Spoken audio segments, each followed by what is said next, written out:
सदियों पुराने इस स्नेह को कौन अब बचा पाएगा।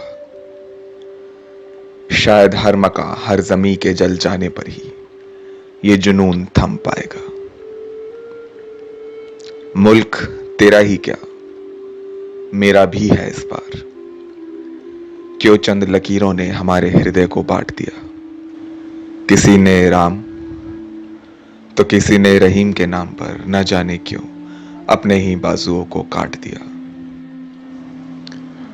वो मक्के दी रोटी ते सरसे दे साग दी खुशबू हम दोनों के मकान से ही आया करती थी।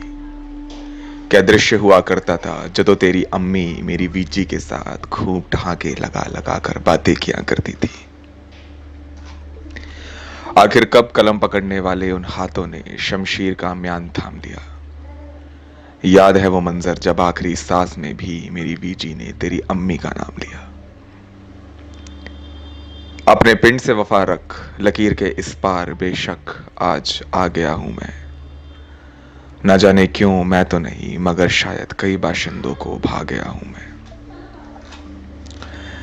तेरी अम्मी भी मां थी मेरी, काश काश रुखसत से पहले उसको देख पाता मैं। आज कोरे कागजों में ये शरणार्थी शरण ढूंढता है। काश अपने पिंड विच ही अपनी अंतिम श्वास ले पाता मैं। जख्म हृदय का होता है, त्वचा का नहीं।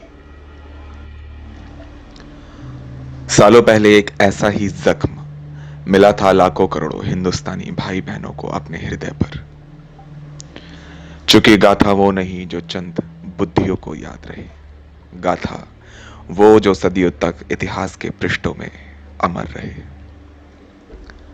ऐसी ही कथाओं में सन 47 में अनगिनत कथाएं अमर हुई थी। फर्क सिर्फ इतना है कि कई कथाओं से हिंदुस्तानी वाकिफ हैं, तो कई कथाओं को कलमा पढ़ लाशों के साथ ही धरती में दफन कर दिया गया।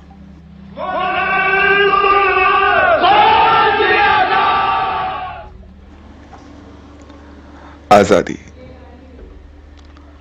15 अगस्त को पूरे हिंदुस्तान में लोग पतंगे उड़ाकर अपने स्वतंत्रता का रस मानो पूरे ब्रह्मांड को दिखाते हो। हर मकान की छत मानो रंगों से नहीं बच्चों की आंखों की चमक से रंगीन हो जाती हो। मगर इन्हीं रंगीन आंखों के बीच कई आंखें ऐसी भी होती हैं जिनके भीतर हर्ष का रंग नहीं बल्कि एक प्रश्न की लालसा होती है। आखिर क्यों? सन 1945 में मेरी उम्र तकरीबन 18 साल की रही होगी। एक खूबसूरत नौजवान के साथ एक आशावादी लड़का भी था। पूरा परिवार बहुत बड़ा था। मेरे घर में मेरी बीजी, मेरी बहनें, बाऊजी, चाचा, ताया। सच कहूं तो कभी लगा ही नहीं कि कितने बड़े परिवार की जिम्मेदारी थी मेरे कंधों पर। हिंदुस्तान के मुख्य द्वार पेशावर में रहते थे हम। बाऊजी पेशावरी कालीन का कारोबार किया करते थे। गली के मोड़ पर ही मेरे अजीज दोस्त शकील रहा करता था। तकरीबन 2 साल पहले शकील के अब्बा का इंतकाल हो गया था, मगर शकील मेरे बाऊजी को ही मानो अपना अब्बा मानता हो। पूरे देश में कांग्रेस और गांधी जी की चर्चा थी। स्कूल में क्रांतिकारी विचारों की किताबें मिलती तो नहीं थी, मगर फिर भी मैं भगत सिंह और देशभक्ति की आजादी में भाग लेने वाले हमारे वीर स्वतंत्रता सेनानियों के बारे में पढ़ना पसंद किया करता था। हम सभी दोस्त हमेशा जब भी बात करते तो सिर्फ देश, आजादी और कांग्रेस के बारे में। आजादी साथी तिरंगे को फहराकर चूमने का स्वप्न देखते देखते 2 बरस बीत गए और एक रोज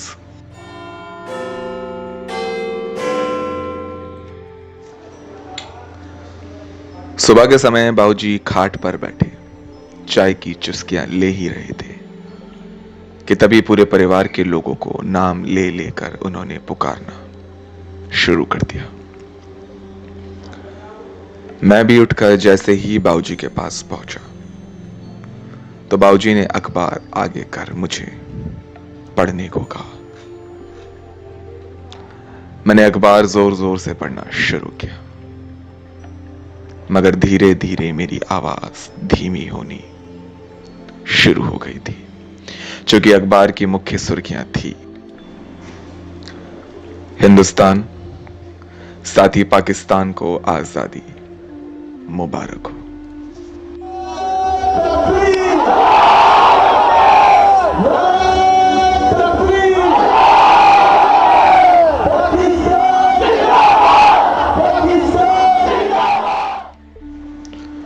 अखबार पढ़े एक बार को तो लगा कि शायद हिंदुस्तान ने अपनी चिता के खातिर लकड़ियां खरीद ली हैं। देश और शहर का तो मालूम नहीं, मगर हमारे मोहल्ले का माहौल कुछ मुख्तलिफ होता नजर आने लगा। और तकरीबन एक हफ्ते बाद सुबह रोज की तरह कॉलेज के खातिर घर से निकला मैं। कॉलेज में बैठा ही था कि कॉलेज से हम सभी छात्रों को वापस घर जाने को कहा। घर आने लगा तो पूरे पेशावर में खुली लूट खसोट चल रही थी। सरेआम लोगों से उनका नाम पूछ कत्ल किया जा रहा था।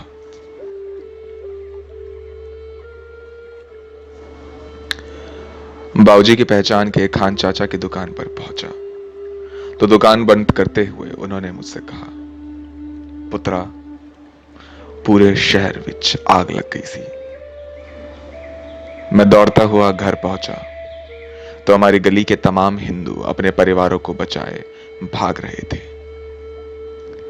मेरे ही सामने मेरे कई मुंह बोली बहनों को मुसलमान उठाकर ले गए। दौड़ता हुआ घर पहुंचा तो घर का दरवाजा खुला था। अंदर जाने पर शायद मैं समझ चुका था कि ऊपर मुझे क्या मंजर दिखने वाला है। क्रोध की ज्वाला में जल मैं भी चाचा का हंसिया उठा ऊपर की ओर गया तो पूरा मकान मानो जल रहा हो और सामने बाबूजी, चाचा, ताया और हमारे परिवार की लाशें। अपने परिवार के मृत शरीर देख ही रहा था मैं, तभी पीछे की ओर से मां के चीखने की आवाज आई। दौड़ता हुआ मां के पास पहुंचा तो 3 मुसलमानों ने मां के पेट में छुरा घोंप दिया था और हाथ में पकड़े अपने खेती के हंसिया से अपने परिवार की मौत का बदला लिया मैंने। 2 लड़कों को मार जैसे ही तीसरे लड़के की ओर मैं बढ़ा तो उसका चेहरा देख मानो मेरी इंसानियत का जनाजा उठ गया था, क्योंकि जिन 3 मुसलमान लड़कों ने मेरे परिवार, मेरी मां को मार दिया था, उनमें से एक मेरी मां को अम्मी कहने वाला मेरा दोस्त शकील था। शकील ने मुझे देख अपनी आंखें नीची तो करी, मगर आज शायद मैंने भी अपने परिवार की अर्थी के बदले जनाजा उठाना था। मैंने अपने उसी हंसिया को ले शकील को मार दिया। मेरा परिवार, मेरी बहनें, मेरी मां, सबको मार दिया उन्होंने। घर से बाहर निकल तलवार उठा मैं भी अब महादेव के नाम अपनी बलि देने आगे बढ़ा।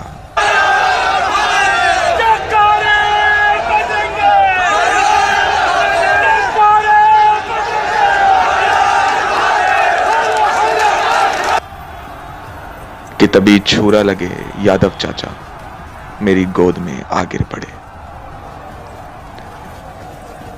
यादव चाचा मुझसे बोले कि क्या पाया तुमने आजादी से। यादव चाचा मुझसे कुछ शायद नहीं कह सकते थे, इसलिए उन्होंने मुझे अपनी गाड़ी की ओर इशारा कर दिया और यादव चाचा ने वहीं अपने प्राण त्याग दिए। उस गाड़ी में यादव चाचा का परिवार था। वैसे तो वो मेरे मुंह बोले चाचा थे, मगर अब शायद यही मेरा कर्म था।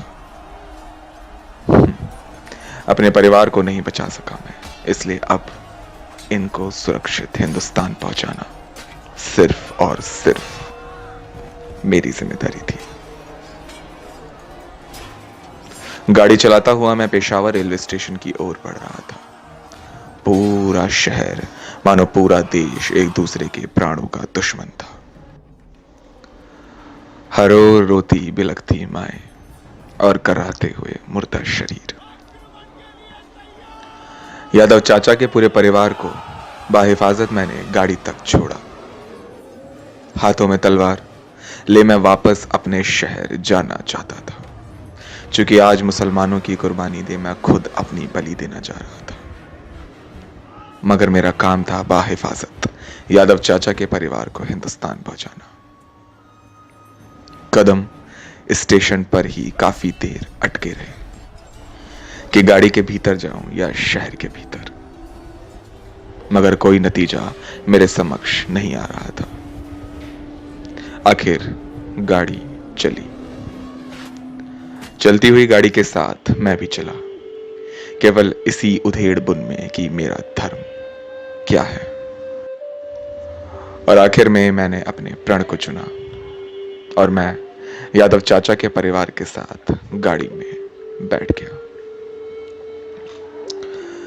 जिस गाड़ी में एक जमाने में घूमने की जगह हुआ करती थी, उस रोज उस गाड़ी में सांस लेने तक का स्थान नहीं था। कई किस्म की यातनाएं सही हमने, हमले हुए, मगर उस रोज मेरा कर्तव्य यादव चाचा के परिवार को हिंदुस्तान ले जाना था। उस समय हमारे नसीब में ना पानी था ना खाना। गाड़ी में कई लोगों ने भूख प्यास में ही दम तोड़ दिया था। और आखिर हम हिंदुस्तान पहुंचे। अपने ही मुल्क में रेफ्यूजी बन बैठे थे हम। ना नौकरी थी, ना घर, ना रिश्तेदार थे, ना परिवार। बरस तो लगे, मगर हमने अपनी कुबत से अपना जीवन व्यापन शुरू किया और एक अच्छी जिंदगी जी। आज मेरी उम्र भले ही 85 साल की हो, मगर बंटवारे के वो मंजर मैं कभी नहीं भूल सकता। बीजी और बाऊजी सबकी तस्वीर मेरे जहन में सलामत है। यादव चाचा के परिवार में सिर्फ उनकी छोटी बेटी आज जीवित है। आती है कई मर्तबा मिलने मुझसे। अच्छा तो लगता है कि अपने परिवार की तो नहीं, मगर किसी के परिवार की तो जिंदगी बचाई मैंने। एक दफा अपने शहर, अपने पेशावर जाने की आरज़ू है मेरे मन में। काश मेरी ये ख्वाहिश जल्द से जल्द पूर्ण हो। काश, काश। मेरा नाम है मीर और आपने सुनी मेरी आवाज में बंटवारे के समय हिंदुस्तान और पाकिस्तान की अनकही अनदेखी एक कथा।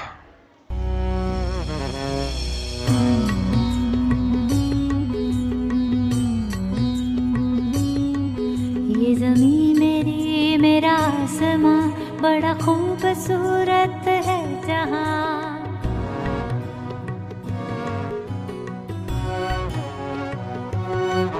ये ज़मीं मेरी, मेरा आसमां, बड़ा खूबसूरत है जहां। मेरी जिंदगी परवाज़ है, वो फिजा मेरी, मैं उड़ूं जहां। मेरी जिंदगी परवाज़ है, वो फिजा मेरी, मैं उड़ूं जहां। ये ज़मीं मेरी, मेरा आसमां, बड़ा खूबसूरत है जहां। कभी धूप लेप के आसमां हमने सुनहरी कर लिया। कभी धूप लेप के आसमां हमने सुनहरी कर लिया। फिर धूप बांध के पाँव में हम उड़े हैं ठंडी हवाओं में। ज़मीं मेरी, कभी वक्त उठा के सरों पे हम और आग लेके परों पे हम, कभी वक्त उठा के सरों पे हम और आग लेके परों पे हम, कभी छानी खाली खला कहीं हम उड़े जहाँ पे हवा नहीं। ज़मीन मेरी ये मेरा आसमां बड़ा खूबसूरत है जहाँ, मेरी जिंदगी परवाज़ है,